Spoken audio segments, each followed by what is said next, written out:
just before we start, obviously, spoke to most of you yesterday, but obviously we just wanted to acknowledge Pat McAuliffe's passing and the club's sympathies on that, and maybe just ask John to say a few words on it. John, you want to start with that and just your memories of Pat, I suppose? Yeah, I think the thing, what we know of Pat, he was passionate about Cork sport, incredible knowledge of the game, and incredible knowledge of Cork City. He told me many stories, and he used to bring up matches of 20-25 years ago, games that you would have forgotten about, and he named the team out, and he just had that knowledge, and I suppose obviously he was steeped in the other games as well, but from our point of view, great supporter of the club and a lovely fella, never afraid to voice his opinion and have a good argument with you, and but at the same time, everyone got on great with him, and from our club point of view, it's a desperate loss to Christine and his brother, but at the same time, we'd all miss him because he was a really good guy and a great football man. It was somewhat fitting that you played Ramblers last night, considering his close association with both clubs. Yeah, absolutely, and it was, I suppose he was at the under-19 game on Sunday, and he had done his reports, and it's just one of those things. But unfortunately, we hear about these tragedies too often now. It was just it's just a tragic occasion, but the big thing about Pat was that he left many happy memories for all Cork sport, and particularly Cork City and Cork Ramblers. Just looking ahead to Friday night now, what state is the squad in injury-wise? Well, last night the lads did well. We were anxious to put on a good performance. We created lots of chances, and while it took us a while to get the first goal, we had been probing. Paul had made 2 or 3 very good saves, and obviously James Tilly got a great goal, and in the second half then we opened up, but and to be fair to Cork, they battled really hard right to the end, but from our point of view we did create a lot of chances, and for the guys that came in, I think 8 starters from Friday, so gave them all game time, and most of them come through the game okay. Alan Bennett is very tight at the moment, and Sean McLaughlin, neither of them trained this morning, and we're obviously Darragh O'Connor is still out for a number of weeks, but we're just really the 2 of them are the main guys, and obviously Dan Casey to be touch and go whether he'll make it. So, but the rest of the guys are okay, and last night did them no harm. How big a game is Friday night, and is it too early to call it season defining? Look, I think we have to be realistic, and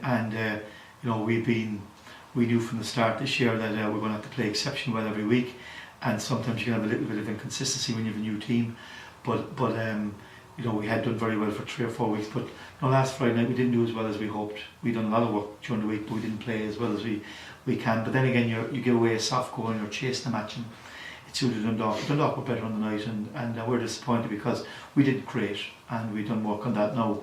Obviously Colm Horgan came off, and it disrupted us, and after coming off so early on in the match and not having Darragh O'Connor and James Tilly available robbed us of two wingers as well. So, but we need a huge crowd Friday night. We need a passionate crowd. Rovers are running away with the league. Granted, they have 2 games more played than everyone else, but I think Stephen Bradley has built a great team, and as he said himself, the last couple of years he's been building for a title challenge, and this seems to be the year that it's going to happen the way they've started, and they're flying. And we need to have a huge passionate crowd, but we need a real high energy performance, and we gave it in our last home game against Bohemians, and we need to do the same again to get a result. Do you think, John, that there's nearly more pressure on Rovers than on City ahead of the game? Like, they haven't had a great record at Turner's Cross in recent years, and it's probably the toughest test and that they'll have had away from home. Well, I think if you're going to win a league title, you need to be, you need to come to your your teams that potentially can challenge you and take results. And I suppose if you look at us over the years, basically you need to go to grounds like Rovers, you need to go to grounds like Dundalk and get results. And I suppose from Rovers' point of view, they've opened the gap. Certainly they'll be looking at that if they can beat us. Keeps them well ahead. And so from that point of view, but at the same time, we're we've done a lot of work this season. The lads have come in and done well, but obviously some of the results haven't gone as well as we'd liked. But here's an opportunity for us to bounce back. But you know, I suppose one thing about Rovers last couple of years coming down, particularly last year, they played KG and they got a draw, and so it'll be good to see. But this year, you imagine that they're high flying and they're scoring lots of goals. That you know, they see this as an opportunity to sort of put more distance between us and them. But so you know, we need to be at our best, and we know that. Is it the kind of situation that the lads will thrive on, do you think, similar to the Bows game? Well, you'd hope they will, you know, because at the end of the day, you know, there was a number of lads who didn't play well last Friday night, and we know that, and we discussed and gone through it. So you know, they know that, you know, we don't take excuse here. You have to, when you cross the line, you have to perform, and you know, I'd certainly be hoping for a better performance, and hopefully, you know, our fans will be out in huge numbers and right behind the team. Shane was on the left midfield again last night and started there last Friday. Is that something you're looking at as a long-term option?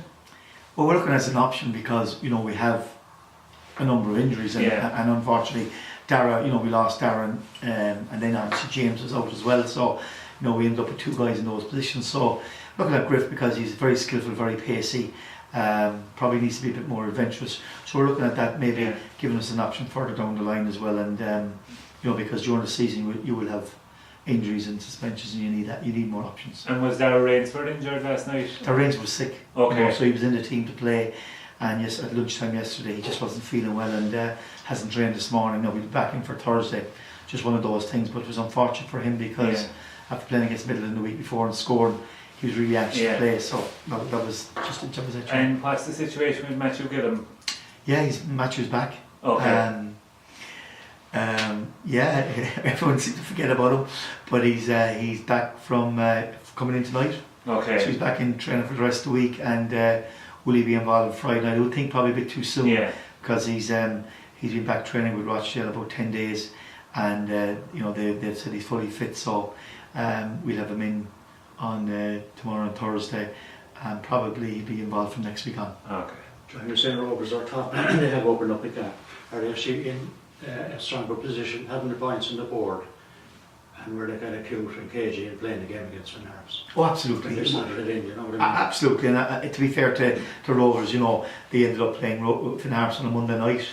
You know, from the start of the season, they got an early fixture in ahead of all the clubs, and then they had the opportunity of calling their game off last week, and they took the decision to play it.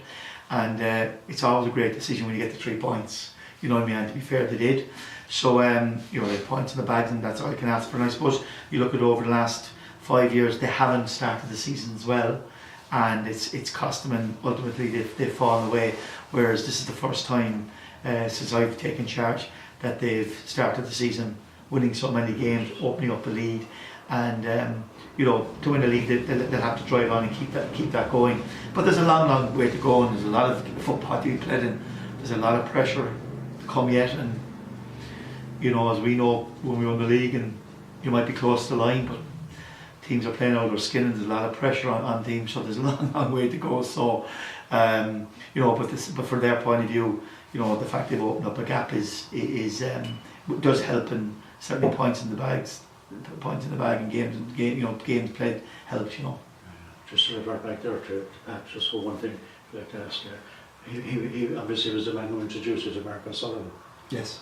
And Avondale way before he ever played for Cork or Yes, he did, and Pat, he was very, very close to Mark, and ultimately we've got very close to Mark since, myself and John Cotter in particular, because you know, when I was in amateur football, Mark was a colossal signing for Avondale.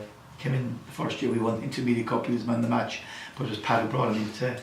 Also, he'd been playing in junior with Pat, and Pat said, look, you need to take this guy in, he's superb and whatever, and Mark was, and you know, and there's been a very close, they'll be very close friends, but for me it was a master stroke to get Mark in from Pat at the time, because obviously Avondale had massive success, and even when I left, John had massive success afterwards, and of course we brought him into Cork City then, and he was phenomenal for us for 3 years, and you know, we only wished he was in his mid-20s when we got him, rather than that when we took over City. But look, he was still fantastic for us, and I certainly wouldn't have got him money for my connection with Pat and his connection with